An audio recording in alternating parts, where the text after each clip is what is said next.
Welcome back to another episode of Table Talk Friday, a D&D podcast. I'm your host, Oswin Alemaker, and I just wanted to tell you about three boys who love to talk about D&D.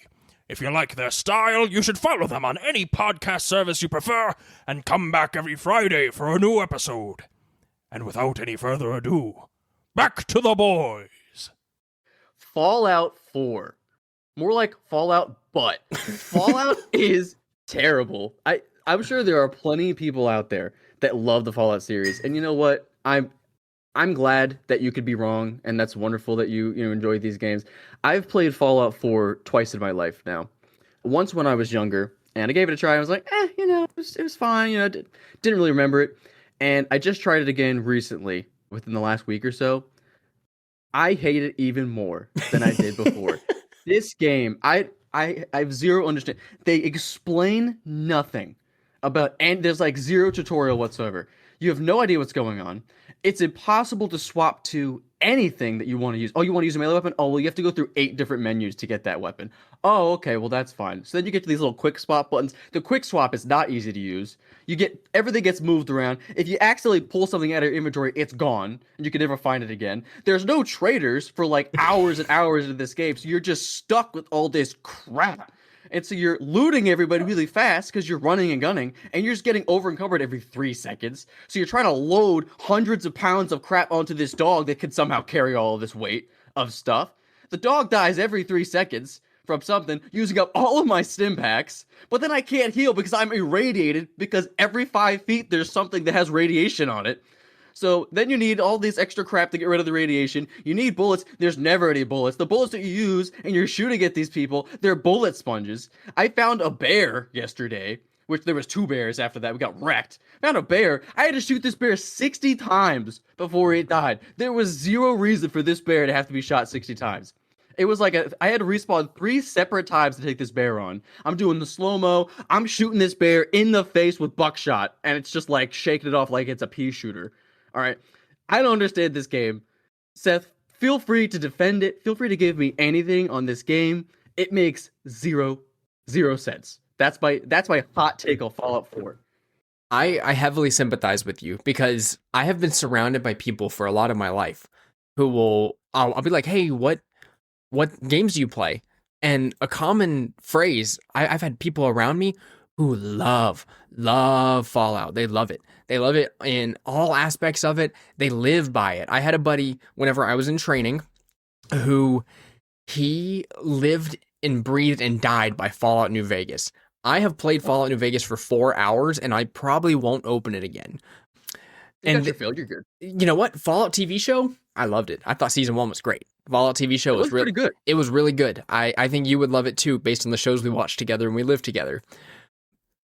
And then currently right now we have a friend who owns all these Fallout collectibles, all this really cool stuff. He has over, I think, 1,200 hours in Fallout 4, the one that you're talking about. And he currently plays Fallout 76 a lot, the online one. So he still plays this game all the time. Loves Fallout. But I have tried on numerous occasions to open it up, especially when that TV show came out last year. Fallout 76, Fallout New Vegas was $4. I bought it and I started playing it, and I was like, $4 well spent for 4 hours wasted, and then moved on to the next thing. $1 an hour entertainment. Remember, you beat that. Yeah, so I moved on to the next thing after that, just because it just felt tough for me to play. So I think we are on the same wavelength when it comes to Fallout. Now, I do have an anecdote about dog meat. Because I'm not gonna defend him. I was watching a video game. I was watching a video game show by Kinda Funny the other day called Kinda Funny Game Showdown. And one of the questions was, who are the best companions in video games? Number 1 on the list. Can you take a guess? It's a character I know that you know. No, best companion. Best companion period in video games. This was top voted out of like 3,000 or 4,000 people. Out of any game? Any game. I know for a fact you know it because it's a game we're both familiar with. Games with companions.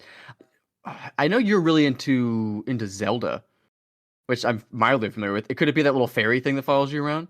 That was number 4 on the list, I believe. Okay, so we're getting there. I'm on the list. Yeah. What was the number 1? Number 1 was Ellie from The Last of Us. As a companion? Yeah, because she follows you around the whole game and helps you. In the first Last of Us game, you're Joel. She follows you around the whole game and helps you. The last one I played though was 2. Last of Us 2, and you play as her. I was thinking like, what do you mean? She's not a companion. Get the hell out of so here. she was voted as number 1. Number 2, dog meat. Really? Yeah. That bro dies every 2 seconds. What do you mean? What does this guy do? Dog meat was number 2. That's right. And how? It's funny because I almost think of them as like companions, like the Housecarls in Skyrim, and I think, oh, Lydia for sure. You know, you got Lydia in Skyrim. I think she was a great companion. She wasn't on the list though. I don't know where she was. And then I think Garrus from Mass Effect was somewhere on there. I think. Yeah. Well, I mean, the problem is you don't get to see Garrus a lot because he's always calibrated the engines. But I know. I gotta say, not one time in that game, not a single time, do you ever have an issue with your engines. Yeah, not a single time until your ship gets blown up. But that wasn't his fault. Well, yeah. I mean, I don't think it was the engine's issue that it blew up. That was Joker's fault for piloting so poorly. Dog meat. I gotta throw it out there. How do we know? Is there a tag on him? How do we know his name's Dog Meat? The scene that you find him, it's like, oh, we're at a station. Oh, there's a dog there. Cool. And then all of a sudden he's got a name. Like, does your character name him? No. His name is Dog Meat. I only got far enough in the game to see my first power armor. The power armor was super cool. The problem was that whole... I'm gonna start crying, Seth. This is trauma for me. We're playing this level. Me and my wife are playing this together, right? You're in the Commonwealth, I think. There's like these dudes that are dressed up from like Minutemen. Yeah. Massachusetts type of a vibe, right? And so you're there, and they're telling you that there's power armor and there's a core, and you combine them, and then you're like Superman. Okay, great. Tell me where the thing is. Oh, it's up on the roof. Okay, can't get to the roof. There's a door that's locked where you can't get to the roof or to the fusion core. I don't remember which one it was. And you have to unlock the door. But there's zero understanding of how to pick locks. And I'm assuming I have to pick locks, right? But we don't have any bobby pins. So we leave.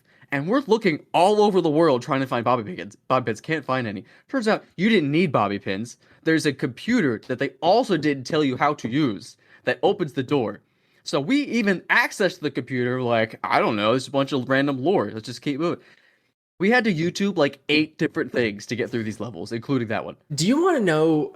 This is why something I find fascinating that only exists in video games and doesn't exist in D&D. Because in D&D, if you can explain to me what you want to do and it makes sense in my brain, you're allowed to do it, right?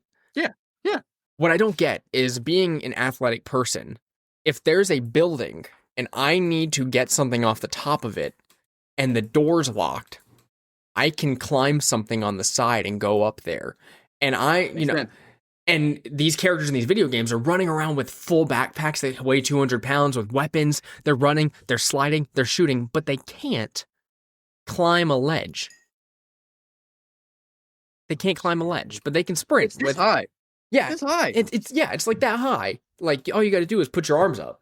And they can't do it. When they're climbing, you can climb like only in these very specific situations, right? So you could climb this 6-foot wall, no problem, because it says press A here. But if that stick, it's kind of big. I don't think you could get over that. Impossible. And this actually came up for me recently because in Dead Island 2, you're playing a character, depending on which character you select. Like I was playing an extremely strong, like buff girl, and you're frequently drop kicking zombies super far. You can do this huge smash that sends them all back in a shockwave. Even sometimes in cutscenes and stuff, you kick doors open and everything. But so many times I walk up to a gate and it's like locked, can't get in. And I'm like, what do you mean? 3 seconds ago we used our weapon and broke a lock. You're telling me we can't do the same right here? Real reinforced lock. And that's lock. See, in a little bit older games, I understand because we're limited on that kind of stuff, right? And they have to limit me in some way. but it's hard for me to suspend my disbelief whenever 3 seconds ago I clicked triangle or whatever button, and it let me. My character pulled out a weapon and broke a lock open.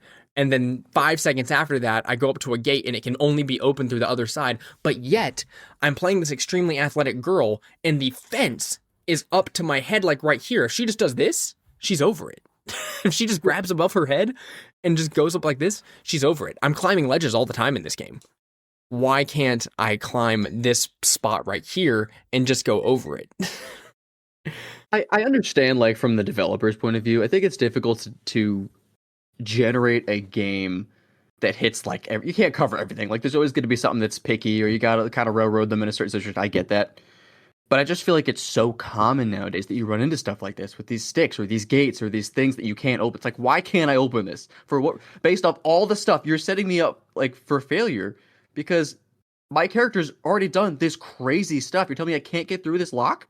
Yep. It really suspends the disbelief. Now, do you want me to tell you a game that does this miraculously? What? Baldur's Gate 3.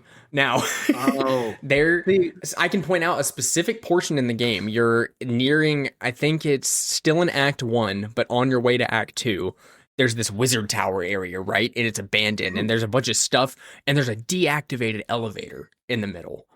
You don't have to go to this area for the story. It's kind of a little side thing. But there's this big wizard tower. Elevator's not working, and so you have to find some way to activate said elevator, and you're close to the top, but not at the very top, so like 3/4 of the way up. Now you can walk around, you can see out from like windows and go down. Now, here was my genius idea the first time I conquered this area.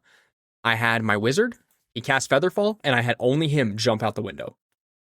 And he jumps out the window, goes all the way to the bottom by himself, activates the elevator, and then everybody can move freely throughout the wizard tower. Makes sense. Pretty cool, right? But there's so many other ways you can tackle that. You can have your barbarian jump down various ledges to get to the bottom. You can figure out a way to teleport to the bottom or like teleport to different levels. There's so many different ways to conquer these objectives. So I don't know. It is tough when it comes to that kind of stuff because we're playing D&D. We're just coming up with ideas. Even last week we're playing, and I'm playing my character that can fly, and I'm like, yeah, I'm 25-ish feet. I'm 25 feet off the ground, and our DM friend is like, or Patrick, who's DMing, he's like, okay, I guess my guys can't reach you then. And I was like, well, I kind of left myself specifically within reach. So if I'm 10 feet up off of the roof, and he was like, no, they just can't reach. And I was like, okay, I guess that they waste their turns. And that was super cool. That was a great way of using kind of the mobility to overcome it. But yeah, they definitely could have jumped up and reached. I specifically stayed within range so they could, because I have a way to impose disadvantage. So I wanted to show it off. You just wanted to crap on him a little bit more.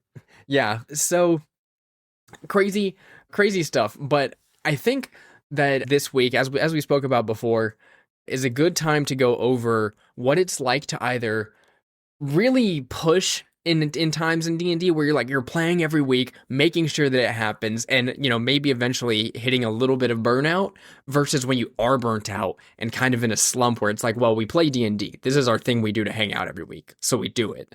But there are times when it's like you can tell beforehand, everybody's texting, but it's not like super, everybody's not like super into it. It's like, this is a downtime for sure. Like a lot of stuff is going on. I think that especially happened when we had all the weddings going on this past year, where it was like, okay, weddings are back to back. There's a few weeks in a row where everybody cannot make it, but everybody who can make it will make something happen. So right now I'm kind of in the middle where like there's a lot of days where I'm like, okay, I'm excited to play D&D tonight, but I'm not going to have a lot of free time today because we have D&D stuff to do tonight. So it's like a meh, because I'm so busy during the week, but I'm still excited to play. Like I'm not in no way am I considering like, I'll send a text and just kind of not play today. But I still have that like feeling in the pit of like, do I feel like it right now? No, I completely get it. And I think, everybody that has played long-term D&D, which maybe is not a lot of people that are into the D&D scene, but they've experienced this at least a little bit. You mentioned sort of like that timing, right? Knowing that we're going to play today and you're excited, but you don't have a lot of time the rest of the day. I think that specifically stands out for maybe some people's campaigns, but more so for one-shots or one-offs. just because now I know you're much better than I or some other people that we know making characters very quickly, Right. right? You're able to crank these things out. You're very creative and you're very quick on the draw. For people like me or people like Chase, it just takes us so long Mm-hmm. to create these new characters. Not because we don't have ideas, but I don't know, we're probably just slower through the process of getting it all documented and picking what we want, and a little more indecisive just because there's a lot of stuff out there. It takes a lot of time. Today I was actually able to knock it out pretty quick. I think I did it in about 30, 40 minutes, which I was pretty proud of myself there. But, I had done some pre-planning as well. That stuff for one-offs, it really can cut into your psyche, right?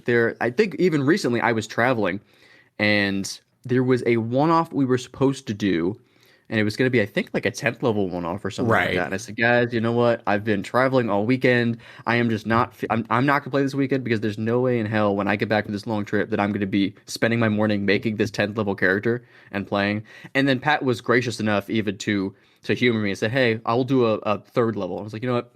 Nah, I appreciate it. I still don't want to do that. I really just want my Sunday to myself. So that was Which really is an fair. example of, yeah, perfectly valid. But in the same sense, me making that decision, I did feel bad because I don't think we ended up playing that weekend. I think we I took wanna that say week no. off. Yeah, so no one wants to be that guy that calls D&D off, but there are those times where you're just not feeling it, man. It's a lot, especially for the prep. The prep works a lot, and that's just players. Let's Yeah. not even talk about the DMs. Yeah, there were a lot of times. So having DM'd for multiple years straight without without intentionally taking breaks. There were times when I was like, am I really feeling like coming to the table tonight? Am I going to do a good job DMing? Now, some of those times where I was completely under prepped and tired were some of my best sessions where just thoughts came out that I was like, I didn't know I had that in me, but it happened. And then sometimes I'm super hyped to play D&D and I leave thinking about it for days because I'm like, that didn't feel as good as I wanted it to, right? So there's those a little bit of grace to be given there where you're even sometimes your feelings and the way the session go don't exactly match up. But I do think that lately everybody's been a little bit on different pages where sometimes Yes. we show up to sessions and I'm like, I can tell this person is not having a great day today. Yeah. And I get it, like that there's a lot of things that go on in everybody's lives throughout the week. But it's rare that happens. That lately it's been a little bit that way with just various people and various things, but up until this point, I think for years we were all on the same page. where for the most part, all of us show up jazzed to go, or all of us show up like not really feeling it this week. So it's rare that we're as not in sync as we are right now.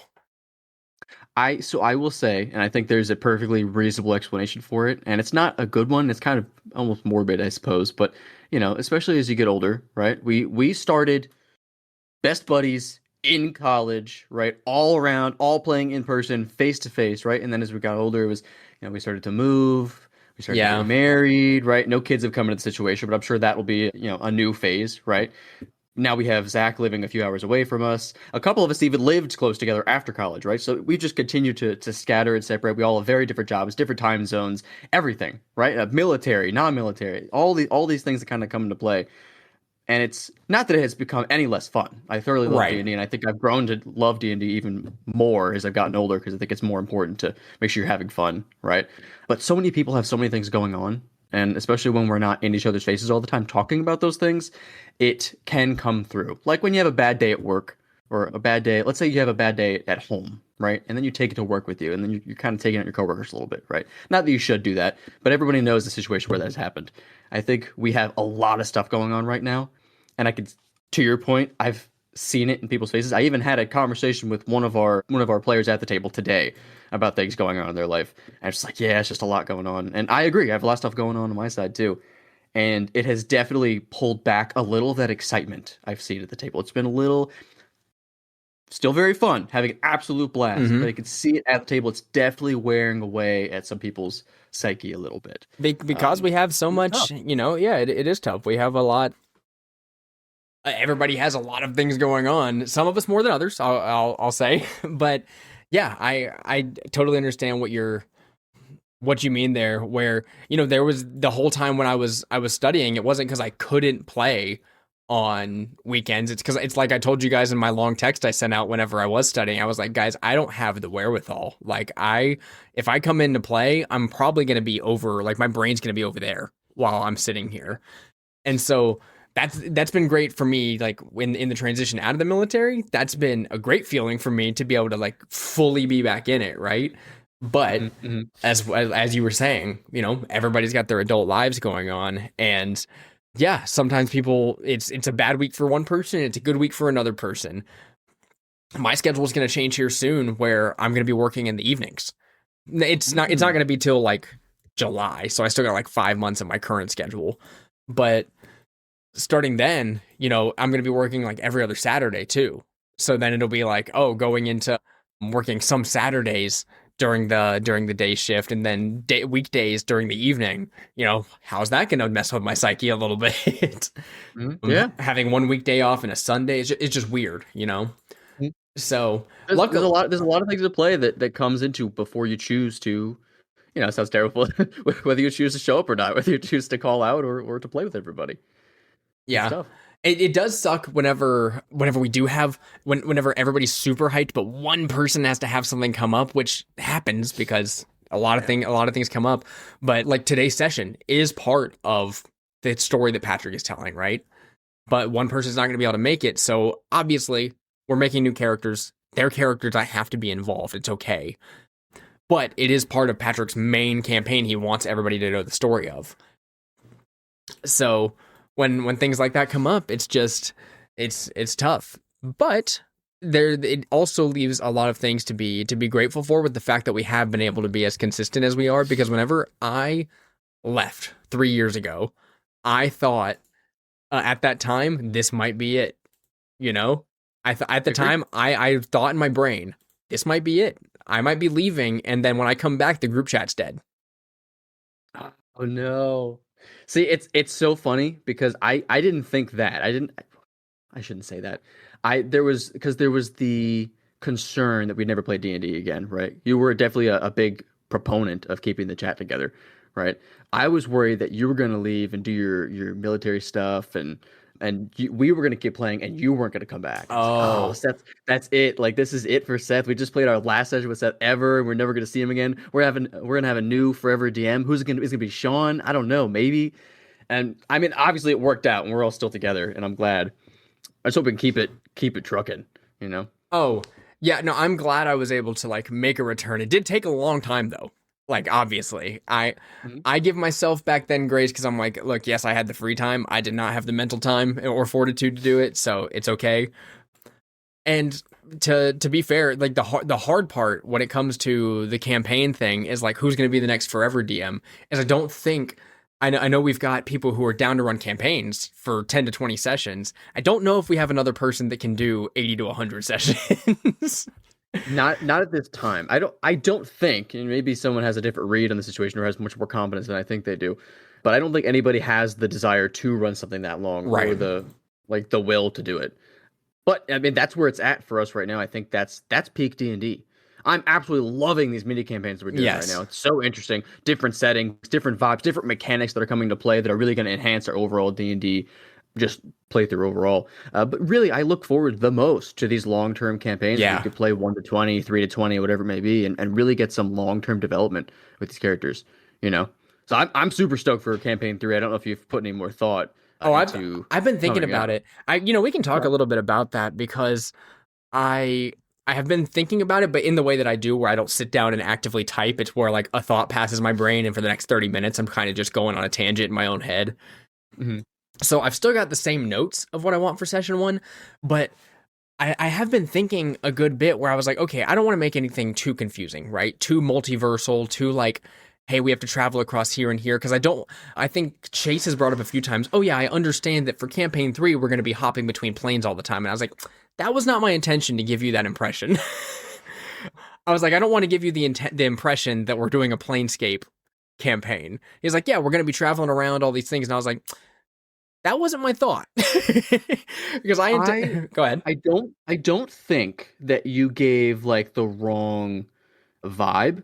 I think it's just general progression and understanding because it's power creep, right? We've talked about this a million Right. times. We started off very general, kind of ground level. We're saving the town, saving the area, right? And then now we're saving hell, we're saving heaven, and all this, and now we're in space, jumping between universe. So I think there's just the natural progression that it's going to get bigger and bigger. And you've already hinted at some non-tied loopholes from previous campaigns that we haven't hit on yet, right? And we know some of them are pretty big, including Asmodeus from campaign 2. Right. So I think it's just general planning and expectations that it's going bigger, bigger, bigger. And the only way to get bigger from already plane topping is more plane topping. Right. I mean, it makes sense to me. Yeah, no, and I do have a plan that does make things like bigger, right? Like a little bit bigger, but I intend to start from ground freaking zero. Like where the players I think this is important for DMs to hear. Like, you don't have to tell bigger, badder stories every time. You just have to be a better storyteller next time. So, like, the storyteller I was in Storm Kings is not the same storyteller I was during Descent into Avernus. And then now the storyteller I'm going to be for Campaign 3 is not going to be the same as that I was in Campaign 2. So that's the big thing here is, again, you don't have to do what the MCU got itself into, where now they're doing phase 5 or 6 of the MCU, and they're doing all this multiversal, multiplanar. X-Men are joining from over here. This actor's coming in from over here because they were in a movie 30 years ago. Blah blah blah blah. You just tell a good story, because some of my favorite like MCU movies as of late have been more contained. Like the Thunderbolts told a story about a completely separate group of anti-heroes, and they were awesome. It was super good movie. So stuff like that, and that's sort of where I want to lead us for Campaign 3. Now, I had brought up the idea previously of like, hey, do we jump planes? Do we go to Eberron? Do we go to Dragonlance? And it's funny because I'm thinking myself in circles now, where I'm like, I know a good bit about Eberron, but I would need to do a good bit of studying to run something in it. Between also just being like, I could just tell a new story in the Sword Coast and a different section of it, and then start us somewhere else in Faerun. So I'm a little bit in my head about that, not really understanding what I want to do yet as far as that goes. Because I also had a thought. This is one of my little passing thoughts. Was recently we tackled, and if anybody listened to the Spelljammer episode, we talked a lot about the realm and like what we've done to sort of change it. And the thing we were doing was merging the one universe of the Forgotten Realms just back to all the rest of the multiverse. That was what the players did. And all these little spatial anomalies started happening around Faerun, and you guys have been running one-offs that kind of have to do with these anomalies. I thought about if one of these anomalies that happened is a giant ice storm around Icewind Dale. Yes. And not necessarily going into Rime of the Frost Maiden, right?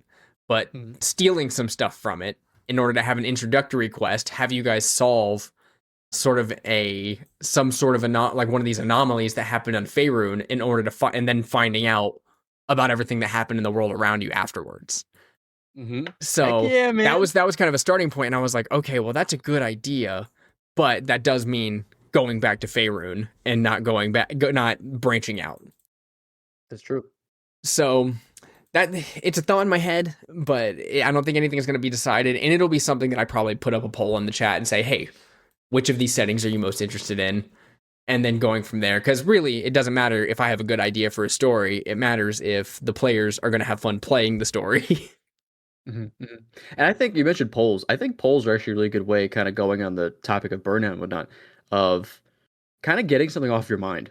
I don't know about you. There's been a million times where I'm just stuck on an idea and I just cannot get off. It's like, do I do this? Do I do it this way? And really, it's it's marginally different. I mean, the players are going to have roughly the same amount of fun, right? But as a DM, you're like, oh, I want to tell the best story possible. It's got to be perfect, blah blah blah. And sometimes I just drop like the Christmas one-offs, and specifically, it's like, hey, do you guys? I can't decide. Do I throw the whole pattern off of being good and being bad and being good and being bad? Oh, it's gonna ruin everything. It didn't. I just dropped a poll and saying, hey, do you guys want to be good again? Everyone's like, yeah, that'd be chill. And we're good again, and it was fine. It's a great way of just reducing the stress and reducing the amount of thought you're putting into something. Just like, what do the players want to do? Or heck, as a player, what does the DM want me to do? If I have a bunch of player options, if you're developing a character, Ask the DM, hey, if I did this, would that be cool? Or do you think I should kind of lean more towards this sort of background because it would fly better with the story theme? Just like toss it out there. A lot of times it'll really just ease your stress. Yeah, and sometimes it's just funny. Like yesterday, you dropped a poll in the chat being like, hey, how good is Fallout 4? And then all the options were like bad, not at all. Straight garbage, Straight absolute garbage. terrible garbage fire. It was funny because I looked at it and I was like, none of these really fit my thoughts. And so I added the option for fine and clicked send. And then I realized they were all negative. And I was like, I'm dumb. I just want you to know, I sent that poll out to more than just you guys. I actually sent the poll out to Good Old Gamer. And he let me know over on our Patreon that Fallout 4 is absolutely terrible. Awful garbage. So if you want to debate Good Old Gamer and the rest of the members of our community, go ahead and check us out on Patreon and chat with the boys. See what they think about Fallout 4. If there's anybody that thinks it's great, we'll probably ban them and kick them out of the community. But, just stop on in, say hi, and, see what's going on. Appreciate it, guys. Woo! Thanks, Good Old Gamer, for the answering the poll, by the way.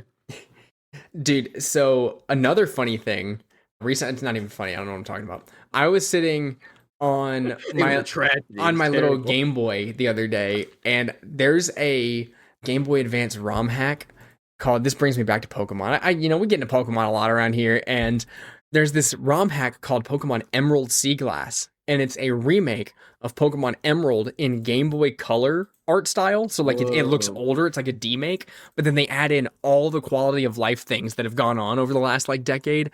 So they added in so it's a Game Boy Color game that is the story of Pokemon Emerald with Gen 1 to 3 Pokemon, and then just tons of extra quality of life stuff.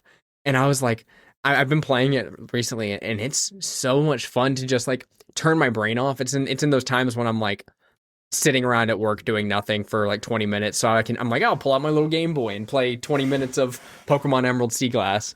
So good, dude. Ugh. I've been in a gaming renaissance. Pokemons. I really do. I would love to go through and play some of the games, but I'll let it leak. And maybe this is a conversation for the post show, but I've been just dipping my toe back into Pokemon Go, just a little bit. I bet you have. Oh God, it's so fun. It's so fun. It's hard to play without a bunch of people, right? But it's like a drug. Like, oh, I haven't played a couple years. Let me just take a little puff of this. What did you hit max level on that? I did. It's no longer max level. Okay, because there's 10 more levels, right? So, oh gosh, it was 40 and then it went to 50 and I was working through that and then I quit. Now I came back and I think there's like 70 or 80 levels now. And I think they rebalanced the scales though, so I'm somehow like level 68 or something, 69, something like that. Reason I'm asking is because one of the people I watch online, he bought the actual, you know how you get a jacket when you hit top level for your character in the game? It's like a bomber jacket or whatever. Yeah, when your character hits top level, they get like this sick Pokemon bomber jacket. And you can put it on your avatar. They sold a real life version of this bomber jacket, and he bought it, but he wouldn't let himself wear it until he hit max level. And so he played this game. I'm talking like he was talking about it like, oh, I take walks for like 4 to 6 hours on the weekend and like just play Pokemon Go because I'm trying to hit max level. And he's like, it's still going to take me like a year at this point, but I'm going to do it. Oh my God. And he finally did it. I don't know if it was before the update or not, but once he hit the milestone, he was allowed to wear the bomber jacket. And so he's been... That is so funny. Yeah, he's been wearing it. And I was like, good for you, man. You really committed to that. Good for him. Good for the discipline. Like, I don't think I'd be that strong. If I got that cool kick-ass bomber jacket, I put the thing right on. Oh, yeah. I'd be like, oh, yeah, I play Pokemon Go. Your max level? No, not at all. But I got the bomber. I bought the jacket with it was a microtransaction. Yeah, I bought this sick jacket. It's like a real-life microtransaction. You go to the mall and buy real life microtransactions.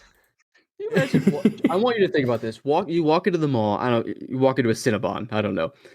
Hey, do you have any microtransactions available that I can partake They're like, in? what do you mean? And I'm like, it's like what you would buy in Fortnite, but for me. Yeah, kind of like if I were to buy a Cinnabon from you right now, it would be a transaction. I'm looking for that, but micro. Little. Like tiny Cinnabon. Like a sticker. Like they sell you a sticker and you put it on your laptop case and you're like, yay, microtransactions. It's just a skin. Oh my God. All right. I think we've successfully burnt out our topic for the day. Before I leave us off, I finished Far Cry 3 this week. Did you? Yep. I haven't started yet. It took me about 15 hours. I mainlined the story. I did not do all these side quests of like hunt down this thing, go take over this camp. I didn't fall into the Ubisoft trap. I was just like, I just want to experience Far Cry 3 and bounce. You know, I don't want to burn myself out on it. So about 15 hours, I jumped in and I just did every main quest all the way through. I played on, I don't know if it was the normal difficulty or a harder difficulty, but I struggled on some of these missions where like I'm going through and it's just, first person shooter style. I'm going through fighting, and I died a lot of times. But I ended up beating the game and I purposefully chose the bad ending. There's like an objectively like bad ending where something happens, and there's like the ending you're supposed to choose, and I chose the bad one on purpose because I was like, give me that Dark Urge. I was like, give me that bad ending, and I clicked it, and I was like, yeah, and then game ended, credits rolled. I'll keep that in mind. So now I'll have to make the because I want to start Far Cry, and it's been sitting there on my HUD when I start up the Xbox. I will play it, just not there yet. Yeah, you'll know which one is good and bad, but I mean the game it does pull you in. I'll give it that. Like it does something that you should do as a writer, which is from the get-go they make you care about something, and you're like, oh, fine, I guess I will care. And whatever, I'll care, I guess. Yeah, jump straight into it. And with that, thank you for listening to Table Talk Friday. My name is Seth. I was joined by Andrew Romano today, and we talked about burnout and what it's like to go through the ups and downs of playing D&D for the long term. I don't know if you know this, Drew, 2026, 9 years of D&D. We started in 2017. So we're going on 9 years. Next year is year 10, a whole decade of D&D.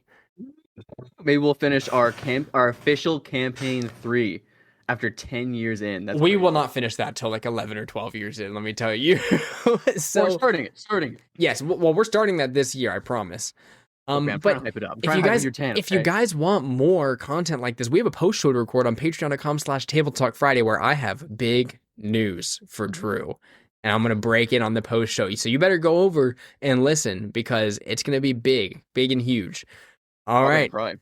So with that, can I have the dark urge of Far Cry take me out?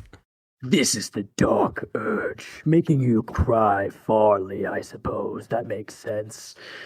I'm so cringy and deep. Make sure you pick the wrong decisions, get the wrong end. Except here, this was a great ending of a podcast. Check out the other episodes for good ones. Goodbye.